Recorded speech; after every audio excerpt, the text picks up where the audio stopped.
90 రోజుల కోర్సు పూర్తి చేస్తే చాలు 100% ప్లేస్మెంట్ సపోర్ట్ తో సాఫ్ట్వేర్ జాబ్ మీ సొంతం. వెంటనే కోడ్ జ్ఞాన్ డెస్టినేషన్ ని సంప్రదించండి. నమస్తే, మీరు చూస్తుంది సుమన్ టీవీ. నేను మీ కీర్తి. నాతో పాటు ప్రముఖ ఆస్ట్రాలజర్ సురేష్ బాబు గారు ఉన్నారు. నమస్తే సురేష్ బాబు గారు. కీర్తి గారు నమస్కారం అండి. సురేష్ బాబు గారు, ద్వాదశ రాశుల్లో భాగంగా ఏ రాశుల వరకు ఎలా కలిసి వస్తుంది, ఎంతవరకు కలిసి వస్తుంది, ఏమేమి రెమెడీస్ చేస్తే ఇంకొంచెం సక్సెస్ఫుల్ గా ముందుకు వెళ్తాము అని మీరు చెప్తా ఉన్నారు. కమెంట్ బాక్స్ మీరు ఒకవేళ చెక్ చేసి ఉంటే కనుక 99.9% అన్ని పాజిటివ్ రిజల్టే కనిపిస్తున్నాయి. యాజ్ ఇట్ ఈస్ జరుగుతుందండి. రెమెడీస్ ఫాలో అవుతే మాకు ఉపశమనం లభిస్తుందని నిజంగా దేవుడు ఇచ్చిన బ్లెస్సింగ్సే అనుకోవాలి. మీరు అలా చెప్పడం, మాకు అలా కలిసి రావడం కూడా. మనం ఈ మార్చి మంత్ కనుక చూసుకుంటే మనకి తెలుగు మాసాల్లో కోయిన్సిడెన్షియల్గా మనకి ఫాల్గుణ మాసం స్టార్ట్ అవుతుందండి. ఈ ఫాల్గుణ మాసంలో ముఖ్యమైన పండుగలు రెండు ఉంటాయి. ఒకటి హోలీ పౌర్ణమి రోజు వస్తుంది. తర్వాత మనకి ఈ మాస ఎండ్లో మనకి ఉగాదితో స్టార్ట్ అయిపోతుంది. ఉగాది నుంచి మనకు కొత్త ఇయర్ స్టార్ట్ అయిపోతుంది. అక్కడ నుంచి చైత్ర మాసం అంతా స్టార్ట్ అయిపోతుంది. అయితే ఈ మాసంలో పాల్గొనే మాసం కూడా చాలా ముఖ్యమైన మాసం, ఇంపార్టెంట్ అయిన మాసం, పవిత్రమైన మాసం అనమాట. ఈ మాసంలో 12 రాశుల వాళ్ళకి ఎలా ఉందో మనం తెలుసుకుందాం. మనకి జ్యోతిష శాస్త్రం అసలు ఎందుకు అవసరం? ముఖ్యమైన ఫండమెంటల్ క్వశ్చన్. మహర్షులు ఈ జ్ఞానాన్ని మనకి ఇచ్చింది ఎందుకంటే ధర్మార్థ కామ మోక్షాలు కనుక సాధించేటప్పుడు అనుకూలమైన పరిస్థితులు, ప్రతికూలమైన పరిస్థితులు ఉంటాయి అనమాట. మనం ఏముంటాలి, చాలా క్లవర్గా ఉండాలి. ఎక్కడైతే మనకు అనుకూలంగా ఉందో అక్కడ మన ఎనర్జీని అంతా ఉపయోగించుకోవాలి. ఎక్కడైతే మనకు ప్రతికూలంగా ఉందో ఆలోచించుకొని 1-2 సార్లు రెమెడీస్ తీసుకొని ముందుకు ప్రికాషన్స్ తీసుకొని వెళ్ళాలండి. సో అలా అయితే ఏమవుతుంది క్వశ్చన్, మనకి లైఫ్ చాలా బ్లిస్ఫుల్గా హ్యాపీగా ఉండి, తక్కువ మనకి లైఫ్ ఇస్ వెరీ షార్ట్ కదండి. ఎక్కువ సాధించడానికి అవసరం ఉంటుంది. ఎక్కువగా ధర్మము, ఎక్కువగా అర్థము, ఎక్కువగా కామము, ఎక్కువగా మోక్షం. తక్కువ టైంలో అన్ని మనం చేసుకుంటూ వెళ్ళిపోతున్నాం. ఎక్కడైతే ప్రతికూలంగా ఉంటుందో, ₹1,00,000 సంపాదించడానికి 10 ఏళ్ళు పట్టవచ్చు, అసలు సంపాదించుకోకపోవచ్చు. కరెక్ట్గా కనుక చూసుకుంటే వెరీ ఎవ్రీడే 1,00,000 రావచ్చాము. సో అందుకని చెప్పేసి ఇది శాస్త్రం మనకి ఎలా యూజ్ అవుతుందంటే ఒక దిక్సూచి లాగా, ఒక ఇండికేటర్ లాగా మనకి యూజ్ అవుతుంది. కార్లు నడిపేటప్పుడు డాష్ బోర్డ్ లాగా ఎలా ఉంటాయి పారామీటర్లు, అలా చూసుకుంటే లైఫ్కి సంబంధించిన మన మహర్షులు ఇచ్చిన జ్ఞానం అండి. దీన్ని వాడి ప్రతి ఒక్కళ్ళు ఎంతో శోభాయమానంగా అష్టైశ్వర్యాలతో భోగభాగ్యాలతో లైఫ్ అనేది బ్లిస్ఫుల్గా హ్యాపీగా జీవించాలని చెప్పేసి మనం కోరుకుంటూ ఈ మాసంలో 12 రాశుల వరకు ఎలా ఉందో చూద్దాం. సో ద్వాదశ రాశిలో భాగంగా మనం ప్రతి రాశి వారికి మార్చి నెల ఎంతవరకు కలిసి వస్తుందో, కలిసి రావట్లేదో తెలియజేస్తున్నాం కదా. సో ఈరోజు ఇప్పుడు కర్కాటక రాశి గురించి తెలుసుకుందాం.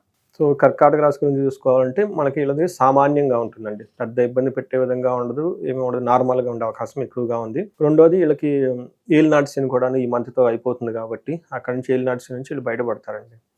సో అందులో శని వెళ్ళిపోతా లాస్ట్ డిగ్రీస్లో ఉంటారండి. ఒక రాశి నుంచి ఇంకో రాశి మారేటప్పుడు, షిఫ్ట్ అయ్యేటప్పుడు వాళ్ళు కొంచెం పెక్యులర్గా బిహేవ్ చేస్తారండి. అంటే ఆ ప్లానెట్ ఫర్ ఎగ్జాంపుల్ అంటే బాగా బలహీన పడిపోతుంది అని ఒక కాన్సెప్ట్. అంటే వాళ్ళు ఇవ్వాల్సిన రిజల్ట్ చాలా తక్కువగా ఇస్తారు. ఇప్పుడు శని ఇబ్బంది పెట్టాలి, కానీ చాలా తక్కువ రేంజ్లో ఇబ్బంది పెడతా ఉంటారు అనమాట. అది ఒకటి. ఇంకొక కొంత శాస్త్రం ఏంటంటే ఆ గ్రహాలు యాక్టివ్గా ఓవర్ యాక్టివ్, హైపర్ యాక్టివ్ అనమాట. చాలా ఓవర్గా బిహేవ్ చేస్తూ ఉంటాయి అనమాట ఆ ప్లానెట్స్. అందుకని చెప్పేసి అనుకోకుండా ఒక ఫ్లాష్ న్యూస్, ఒక ఆపర్చునిటీ వచ్చినట్టు ఫీలింగ్ రావటం, మళ్ళీ లేకపోవటం, అలా కొంచెం ఊహాల్లో తెలిపే అవకాశం ఎక్కువగా ఉంటుంది రాశి వాళ్ళు. సో మళ్ళీ పెద్ద ఆపర్చునిటీ ఉంది అనుకుంటారు, కానీ అది వస్తుందని భయపడుతూ ఉంటారు. ఇట్లా కొంచెం ఇదేమంటే పెక్యులియర్ అనమాట. అది చెప్పేది కదనమాట. కొంచెం డిఫరెంట్ ఏమైనా నార్మల్ కంటే ఒక నార్మల్ బిహేవ్ చేసే అవకాశం ఎక్కువగా ఉంటుంది.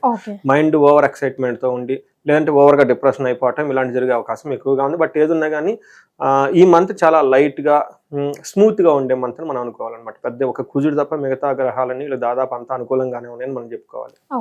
కర్కాటక రాశి వాళ్ళు మనకి నక్షత్రం ప్రకారంగా మనం చూసుకుంటే పునర్వసు 4వ పాదము, పుష్యమి 1, 2, 3, 4 పాదాలు, ఆశ్లేష 1, 2, 3, 4 పాదాలు అంతా కర్కాటక రాశి. తర్వాత పేరు బలం కనుక ఎవరైనా మనం చూసుకుంటే ఇందులో హీ, హూ, హే, హో, డా, డి, డు, డే, డో అన్న అక్షరాలు కూడా మన కర్కాటక రాశి వస్తాయి అన్నమాట.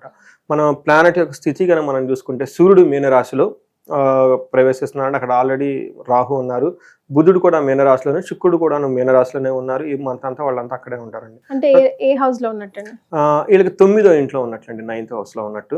తర్వాత కుజుడు వచ్చేటప్పటికి మిథున రాశిలో వీళ్ళకి జనవరి వరకు ఇక్కడ ఉన్నారండి. అంటే వీళ్ళకి 12th house లో కుజుడు ఉన్నట్లండి. సో మీరు అడిగిన విధంగా కనుక చూసుకుంటే 9వ ఇంట్లో సూర్యుడు, బుధుడు, తర్వాత వీళ్ళతో పాటు మనకి రాహు కూడా ఉండి అవకాశం ఎక్కువగా, వీళ్ళు 4 ప్లానెట్స్ అందులో ఉంటున్నాయండి. తర్వాత 12వ ఇంట్లో వచ్చేటప్పటికి మార్స్ ఉన్నాడు, 9వ ఇంట్లో వచ్చేటప్పటికి శుక్రుడు ఉన్నారండి. సో ఈ యొక్క ప్లానెటరీ కాంబినేషన్ బట్టి మనం చూసుకుంటే ప్లస్ వేరే ఇంకా మనం ఏం చెప్తామంటే అండి, వేద విపరీత వేద వేరియస్ పారామీటర్స్ ఉంటాయి ప్రిడిక్షన్ చెప్పేట. అవి కనుక చూసుకుంటే ఓవరాల్గా వీళ్ళకి కొంచెం ద్వేషపూరితమైన వాతావరణం వీళ్ళ చుట్టూ ఉంటుందే తప్ప మిగతా అన్ని విషయాల్లో అటు చాలా పాజిటివ్గా ఉండేది ఏముండదు, అలా అని చాలా ఇబ్బంది పట్టే పరిస్థితులు కూడా ఏముండదు. సో ఒక్క హేట్రేట్ వీళ్ళ చుట్టూ ద్వేషించే వాతావరణం ఉంటుంది. ఇది ఒక్కటి మాత్రం కొంచెం జాగ్రత్తగా ఉంటే మిగతా అంతా అన్ని విషయాల్లో స్మూత్గా వెళ్ళిపోతుంది. అంటే ఎంత పెద్ద ఇబ్బంది పెట్టే మంత్ అయితే కాదు ఈ మంత్. అది మనం చూద్దాం. సూర్యుడు 9వ ఇంట్లో ఉండి 3rd హౌస్ని చూస్తూ ఉంటారండి. సో ఏమవుతుందంటే 3rd హౌస్ని చూడటం వల్ల ఓవరాల్గా ఈ మంత్ అంతా చాలా మంచి జరుగుతుంది అని మనం చెప్పుకోవాలి. అందులో పర్టికులర్ 14th తర్వాత 14th ముందు కొంచెం ఇబ్బందిగా ఉంటుంది. 14th ముందు కొంచెం ఇబ్బందిగా ఉంటుంది, కానీ మార్చ్ 14 తర్వాత 10 days వీళ్ళకి చాలా బాగుంటుందని చెప్పుకోవాలి. అయితే కొన్ని విషయాల్లో కేర్ఫుల్గా ఉండాలి. అవి వాటి యొక్క ఇంపాక్ట్ చాలా తక్కువ జరిగే అవకాశం ఎక్కువగా ఉంటుంది. భయపడిన అవసరం లేదు. ఏ విషయంలో అంటే మనకి సంస్కృతంలో మహర్షులు ఏం చెప్తారంటే నింద అపరాధ కలహం నిర్దోషచ్చ ధనక్షయం పుణ్యలాభార్థ నాశచ్చ విచారో నవమే రవి. 9వ ఇంట్లో కనుక నవం ఉంటే ఎందుకంటే నింద అపరాధం అంటే వీళ్ళకి అపరాధం అంటే తప్పు చేయకపోయినా కానీ వీళ్ళని తప్పు చేశారని బ్లేమ్ చేసే అవకాశాలు, నిందలు వచ్చే అవకాశం ఎక్కువగా ఉంది. గొడవలు పడే అవకాశం ఎక్కువగా ఉంటుంది. ఎందుకు గొడవ పడతారంటే వీళ్ళు నిర్దోషి, వీళ్ళది ఏమి తప్పు లేదు, జెన్యూన్ హానెస్ట్, అయినా కానీ వీళ్ళతో గొడవ పడే అవకాశం ఎక్కువగా ఉంటుంది. అంతేకాకుండా ధనక్షయం, డబ్బు వీళ్ళది ఎప్పటిదాకా ఏమైనా సేవింగ్ అవి ఇవి పెట్టుకుని ఉంటే ఈ టైంలో ఎక్కువగా ఖర్చు అవకాశం ఎక్కువగా ఉంటుంది. పుణ్య లాభార్థ, పుణ్య లాభాలు అంటే ఏదైనా మంచి మంచి పనులు కనుక మనం చేస్తుంటే గుడికి వెళ్ళాలి కానివ్వండి, ఇంకోటి కనుక చేస్తే ఒక మంచి పనులు సదుద్దేశం చేసుకుంటూ వెళ్ళిపోతుంటే అందులో కొంచెం ప్రాబ్లమ్స్ వచ్చే అవకాశం ఎక్కువగా ఉంటుంది. ఏ ఉద్దేశంతో అయితే వీళ్ళు ఈ పనులు చేస్తున్నారో ఆ ఉద్దేశానికి నెరవేర్త చాలా కష్టపడాల్సి వస్తుంది అనమాట. అంతేకాకుండా రకరకాలుగా ఆలోచనలు అనుమానాలు ఎక్కువగా వీళ్ళు వెంటాడితే అవకాశం ఎక్కువగా ఉంది. బట్ ఇది గుర్తుపెట్టుకోవాల్సిందంటే చాలా తక్కువగా జరుగుతుంది.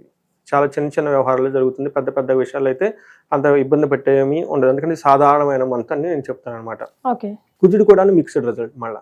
సో వీళ్ళకి కూడాను ఫారిన్ వెళ్ళాలనుకున్న వాళ్ళకి కానివ్వండి, మనకి ఏంటంటే ప్రవాసం వ్యాధి పీడాంశ బంధు వైరం ధనక్షయం దేహ పీడాంశ సంచారం, అంటే ఎవరైనా కనుక ఫారిన్ వెళ్ళాలి అన్న ప్లాన్స్ ఉంటే ఇది ఒక మంచి యోగ్యతనిస్తుంది.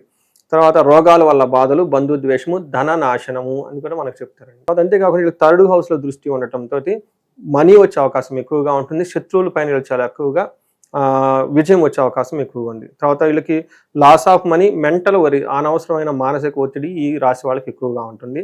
అది ఒకటి. శని మారుతూ ఉండటం అనేది మనం అనుకోవాలి. 9th హౌస్లో రాహు ఉండటం అనుకోవాలి. అంటే 7th హౌస్లో దృష్టి కుజుని యొక్క ఇంపాక్ట్ ఉండటం వల్ల అయితేనేమండి పార్ట్నర్స్ ద్వారా కానివ్వండి, లేదంటే వైఫ్ అండ్ హస్బెండ్ రిలేషన్ ద్వారా కొంచెం మానసిక ఒత్తిడి ఎక్కువగా ఉండే అవకాశం ఎక్కువగా ఉంది. శుక్రుడు వీళ్ళకి చాలా యోగ్యతనిస్తున్నారు. మనకి చెప్పాలంటే వీళ్ళకి ఇప్పటిదాకా కొంచెం సూర్యుడు మిక్స్డ్ రిజల్ట్ ఇచ్చిన, కుజుడు సరిగా లేకపోయినా కానీ శుక్రుడు వీళ్ళకి చాలా చాలా యోగ్యతనిస్తున్నారు. చాలా మంచి పర్టికులర్గా ఈ మ్యాటర్స్ లవ్, రొమాన్స్, ప్లేజర్స్ ఇలాంటి విషయాలు కనుక వాళ్ళు ప్లాన్ చేసుకుని చాలా చక్కగా ఉంటుంది. అయితే శుక్రుడు ఏ విధంగా ఉపయోగం చేస్తారంటే వస్త్రలాభో మహా ఆరోగ్యం గురుభక్తి స్వధర్మకృత్, ఓకే, చిత్త శుద్ధి రభీష్టరార్థ సిద్ధి నవమస్తే భవేద్ గురువు అని చెప్తారు. వస్త్రలాభం ఉంటుంది, ఆరోగ్యం బాగుంటుంది, గురువులందు చాలా భక్తిగా ఉంటారు. స్వధర్మకృత్ అంటే అప్పటిదాకా వాళ్ళకి ఏమన్నా యాంబిషన్స్ అవన్నీ ఏమన్నా ఉంటే ఎలాంటి డిస్టర్బెన్స్ లేకుండా వాటి మీద బాగా ఫోకస్ చేసి మంచి మనసుతోటి చక్కగా పని చేసుకుంటూ కావాల్సిన పని చేసుకుంటూ ఉంటారండి. సో ఇది చాలా ఇంపార్టెంట్. శుక్రుడు వల్ల చాలా బాగా ఉపయోగం ఉంది. ఓన్లీ వీళ్ళు కుజుడు కొన్ని విషయాల్లో తక్కువగా ఇబ్బంది పెట్టే ఉంది తప్ప మిగతా అంతా చాలా బాగుంది. ఇది ఒక మంచి టైం అని మనం అనుకోవాలి యాక్చువల్గా కర్కాటక రాశి వాళ్ళకి. రైట్. సో మరి నక్షత్రాల ప్రకారం కర్కాటక రాశి వారికి ఎలా ఉంటుందండి? వీళ్ళకి 3 నక్షత్రాలు అండి, పునర్వసు, పుష్యమి, ఆశ్లేష. పునర్వసు నక్షత్రం గనక మనం చూసుకుంటే వీళ్ళకి ఫారిన్ వెళ్ళాలి అనుకునే వాళ్ళకి చాలా బాగుంటుంది. తర్వాత వస్త్రలాభం, షాపింగ్ అవన్నీ చేసి చక్కగా తీసుకునే అవకాశం ఎక్కువగా ఉంది. 2 విషయాలు కేర్ఫుల్గా ఉండాలి. ఒకటి దేహ పీడనము, మరణతుల్యము. ఈ 2 విషయాలు చాలా కేర్ఫుల్గా ఉండాలి. తర్వాత పుష్యమి నక్షత్రం వీళ్ళకి ఫారిన్ వెళ్ళాలి అనుకునే వాళ్ళకి చాలా చాలా ఉపయోగం అవుతుంది. పుష్యమి నక్షత్రం వాళ్ళు మనం ఈ సిరీస్ చేయకముందు 1/2 అవర్ ముందు ఒక కాల్ వాళ్ళకి ఫారిన్ దీని గురించి మాట్లాడుతున్నారు. బిజినెస్ వీసాకి అప్లై చేస్తున్నాము. ఈసారి చాలా ట్రబుల్ గా ఉంది కదండి ఇప్పుడు ట్రంప్ వచ్చిన తర్వాత, అందుకని నా దగ్గరకు వచ్చారు. ట్రంప్ వస్తే యుఎస్ రావద్దని ఎవరిని చెప్పలేదండి ఆయన. అవుననుకోండి, అక్కడ ఉన్న వాళ్ళకి కొంచెం ఇల్లీగల్ గా వచ్చిన వాళ్ళు తీసేస్తారు. కానీ ఏదేమైనా మనకు మాత్రం రాసి పెట్టుంటే మనం ఎట్లయినా వెళ్ళిపోతాం, అంతే కదండి. అవునండి. మనకి చూడండి ఇప్పటికి ఇండియా నుంచి యుఎస్ కి ఫ్లైట్ వెళ్ళటం ఏం ఆగలేదండి. టికెట్ బుక్ చేసుకున్నది ఎక్కడేం తగ్గలేదు, ఇంకా ఎక్కువ అవుతున్నారు, సమ్మర్ వస్తున్నారు, అందరూ బుక్ చేసేసుకుని వెళ్ళిపోతున్నారు. మరి అందుకని చెప్పేసి బయట హెడ్ లైన్స్ ఉండేది వేరండి, ఇక్కడ ఉండేది వేరు. మనం ఏదో అనుకుంటాం వాళ్ళు ఏదో కొంత సమ్ ఎక్స్టెంట్ ఉంటుందండి, కాదనండి, బట్ అంతలాగా పోయేదైతే ఏమి ఉండదండి. అందులో నాగాలన్నా మన ఇండియన్స్ ఆగుతారండి, మరి ఇండియన్స్ ఆగే రకమా మీరు చెప్పండి. కెనడా అంత వాళ్ళ కంట్రీస్ ఏమైంది మళ్ళీ రప్పిస్తున్నారు, మధ్యలో ఆపేశారు అనుకుంటారు అంతే. రియల్ లైఫ్ లో జరుగుతూనే ఉంటాయి. ఓకే, అందుకని కాల్ గురించి ఏదో చెప్తున్నారు నాకు. కాల్ అండి, కరెక్ట్ గా మనం ఈ సిరీస్ ఇప్పుడు స్టార్ట్ చేయడం కాల్ వచ్చిందండి. వాళ్ళు కూడా అదే బిజినెస్ వీసాకి అప్లై చేశానండి, అది అవుతుందా లేదా ఏంటి, ఇట్లా వీసాకి విదేశాలకు వెళ్ళాలని ఫారిన్ గురించి డిస్కషన్ అనమాట. వాళ్ళది కూడా కరెక్ట్ గా పుష్యమి నక్షత్రం. ఓకే, నేను అదే చెప్పాను, మార్చి అయిపోయిన తర్వాత బాగుంటుందండి, ఎలాంటి ఇబ్బందులు ఏముండవు, జస్ట్ గో హెడ్ అని చెప్పుకున్నాను అనమాట. సో ఇది చూడండి అదే కోఇన్సిడెన్స్, నేచర్ విల్ కోఇన్సిడెన్స్. వాళ్ళకి పుష్యమి నక్షత్రం మనకు సిరీస్ స్టార్ట్ అయ్యే ముందు కాల్ రావటం, ఇప్పుడు మనం కూడా దాని గురించి మాట్లాడుకుంటున్నాం. పుష్యమి నక్షత్రం వాళ్ళకి 2 చూపిస్తున్నాం. ఒకటి పరవాసం, అంటే ఏంటి, ఇక్కడ ప్లేస్ లేకుండా అక్కడ ఉండే అవకాశం ఎక్కువగా ఉంది. దానికి సపోర్టింగ్ గా కూర్చుని ఏం చేస్తున్నారు, విదేశాగమనం, ఫారిన్ దానికి కూడా సపోర్ట్ చేస్తున్నారు. అంటే 2 మంచి ప్లానెట్స్ వీళ్ళకి సపోర్ట్ చేస్తున్నాయి కదా. అదే టైంకి నేనేం చెప్తున్నాను, ఏలినాటి శని యొక్క ప్రభావం కూడా పోతూ ఉంటుంది. అప్పటిదాకా కాని పనులని ఇప్పుడు ఫాస్ట్ గా అవకాశం ఎక్కువగా ఉంది. సో వాళ్ళకి పాజిటివ్, వాళ్ళకి కాదు ఎవరికైనా సరే. వస్త్రలాభం, ఆ ఫారిన్ వెళ్ళిన తర్వాత అక్కడ వాళ్ళకి శాలువలు అన్ని ఏం చేస్తారో మనకు ఐడియా లేదు కదా, వాళ్ళకి లాభం వచ్చే అవకాశం లేదంటే ఫారిన్ వెళ్తున్నాం అని బట్టలు కొనుక్కునే అవకాశం ఎక్కువ, న్యాచురల్ గా కొనుక్కుంటాం కదండి. నేను ఓవరాల్ గా చూస్తే బాగుంది. వీళ్ళకి దరిద్రం కూడా ఉంది సార్ అనకూడదు, అంటే కొంచెం ఫైనాన్షియల్ ట్రబుల్స్ కూడా ఉండే అవకాశం ఎక్కువగా ఉంది, కేర్ఫుల్ గా ఉండాలి. సో ఆశ్లేష నక్షత్రం వాళ్ళకి విదేశాగమనము, పరవాసము, వస్త్రలాభం, వీళ్ళకి కూడా ఫారిన్ అవకాశం ఎక్కువగా ఉంది. ఫైనాన్షియల్ స్ట్రగుల్స్ అయితే ఎక్కువగా చూపిస్తూ ఉంటుంది. బట్ వీళ్ళకి ఈ ఫైనాన్షియల్ స్ట్రగుల్స్ కి, ఈ health related problems Kanni with blessings of శివుని, మనకి శని యొక్క భగవాన్ యొక్క కృప వల్ల, ఎందుకంటే ఆయన మారి ఇబ్బందుల నుంచి బయటపడేస్తున్నారు కాబట్టి మనం అందరం కలిసి శనికి మళ్ళా ఇప్పుడు ఏమేమి 2.5 years లో కోల్పోయాం అవన్నీ మళ్ళీ మాకు ఇచ్చేసి నువ్వు పో బాబు అని చెప్పేసి సాగనంపాలి, అర్జీ పెట్టుకోవాలి. వీళ్ళకి కర్కాటక రాశి వాళ్ళకి రెమెడీ అండి. నేను వెరీ రీసెంట్ గా ఒకళ్ళు ఫోన్ చేశారు, అంటే నాకు ఇండివిజువల్ జాతకం చూస్తే వాళ్ళది ఇంకా బాగా ఐడియా వస్తుంది. వాళ్ళు చూసిన తర్వాత నేను ఇమ్మీడియట్లుగా మనకి పాండిచ్చేరి దగ్గర ఇది ఉందండి, ఏమంటే తిరునల్లారు అని ఒక టెంపుల్ ఉంటుంది. అక్కడ నలమహారాజు ఈయన 7.5 సంవత్సరం ఇబ్బందులన్నీ పడిపోయేసి లాస్ట్ లో ఏంటి స్వామి ఇది అంటే కల్లో దేవుడు కనిపించేసి, నువ్వు ఇక్కడ తిరునల్లారు అనే ప్లేస్ ఉంది, నేను అక్కడ ఉన్నాను, అక్కడ నల కోపం, నల మహారాజు అక్కడ కోపం, అక్కడ కళ్యాణం ఏమంటారంటే చెరువు, పాండ్ అంటారు కదా, అక్కడ స్నానం చేసి ఆ తర్వాత గుడికి వెళ్ళేసి అక్కడ దర్భేశ్వర స్వామి ఉంటాడు శివుడు, ఆయన్ని పూజ చేసి అమ్మవారు అంటారు, అమ్మవారిని పూజ చేసుకొని అక్కడ శని ఉంటారు అనమాట. శనికి తైలాభిషేకం అంటే బాగా ప్రీతి, ఒక్కొక్క గ్రహానికి ఒక్కొక్కటి అంటే చాలా ప్రీతి. అక్కడ తైలాభిషేకం చేయటం వల్ల నల మహారాజుకి తిరిగి మళ్ళా తన యొక్క రాజ్యం ప్రాప్తించింది. అక్కడ సింహాసనం మీద ఉండేవాళ్ళు గుర్రాల కష్టంలో పడి ఉన్న వ్యక్తి మళ్ళా వెనక్కి వెళ్ళిపోతాడు, కురీబిగా మారి ఎవరు గుర్తుపట్టలేని విధంగా తయారయ్యి మళ్ళీ హీ విల్ గో బ్యాక్ అండి.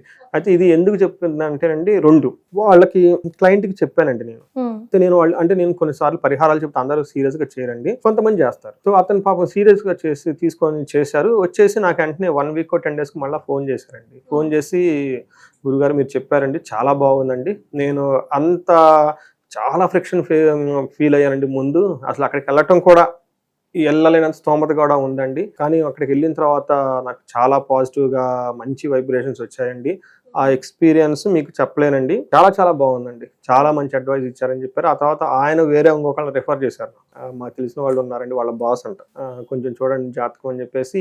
ఇది ఎందుకు చెప్తున్నా అంటే కర్కాటక రాశి వాళ్ళు మార్చి మంత్తో అష్టమ శని వదిలిపుట్టి వెళ్ళిపోతుందండి. అయితే ఈ లోపు వాళ్ళకి చాలా డ్యామేజ్ ఖచ్చితంగా అయ్యి ఉంటుందండి, అయ్యింది మనకు ఫోన్లో అన్నీ వచ్చేస్తుంటాయి కాబట్టి మళ్ళీ వాటి నుంచి మళ్ళీ రికవరీ చేసుకోవాలి కదా. మన డబ్బులు పోగొట్టుకున్నాం, పరువు బస్సులు పోగొట్టుకున్నాం, పదవులు పోగొట్టుకున్నాం, అన్నీ పోగొట్టుకున్నాం, మళ్ళీ తిరిగి కావాలి కదా. ఇప్పుడు అలా నలమహారాజు నిన్న మాకు క్లయింట్ ఈ 2 ఎవిడెన్స్లు పట్టుకుని, అదేమో పురాణిక్ స్టోరీ, ఇదేమో రియల్ స్టోరీ, రియల్ లైఫ్ లో జరిగిన ఇన్సిడెంట్స్ అనమాట. అందుకని ఎవరైనా కానీ కర్కాటక రాశి వెళ్ళగలిగితే కనుక ఈ రోజుల్లో మనకి ట్రైన్లో అవన్నీ ఉన్నాయంటే పెద్ద కష్టం కాదు వెళ్ళటం కనుక, తిరునల్లారు కనుక వెళ్ళి అక్కడ శనిని దర్శించుకొని తైలాభిషేకం చేసి కనుక వస్తే చాలా పాజిటివ్గా ఉంటుంది. వెళ్ళేసి మన కామెంట్ బాక్స్లో కామెంట్ పెట్టమనండి. ఎస్, సో విన్నారు కదా, శనిని ఇక థ్యాంక్స్ చెప్పి మళ్ళీ ఇప్పుడప్పుడే పట్టుకోవద్దు అని రిక్వెస్ట్ చేసి ఇప్పటి వరకు జరిగిన నష్టం నుంచి కంప్లీట్గా బయటపడి పాజిటివ్ వేగా ముందుకెళ్ళాలంటే గురుగారు చెప్పింది ఫాలో అవ్వండి. వెళ్ళేసి వచ్చిన తర్వాత మీకు ఎలా అనిపించిందో కమెంట్ చేసి చెప్పండి, నచ్చితే 4 షేర్ చేయండి. అంతే కదండి. కరెక్ట్ అండి. ధన్యవాదాలు. ధన్యవాదాలు. సుమన్ టీవీలో మీ పర్సనల్ అండ్ బిజినెస్ ప్రమోషన్స్ కోసం కింది నెంబర్కి కాంటాక్ట్ చేయండి.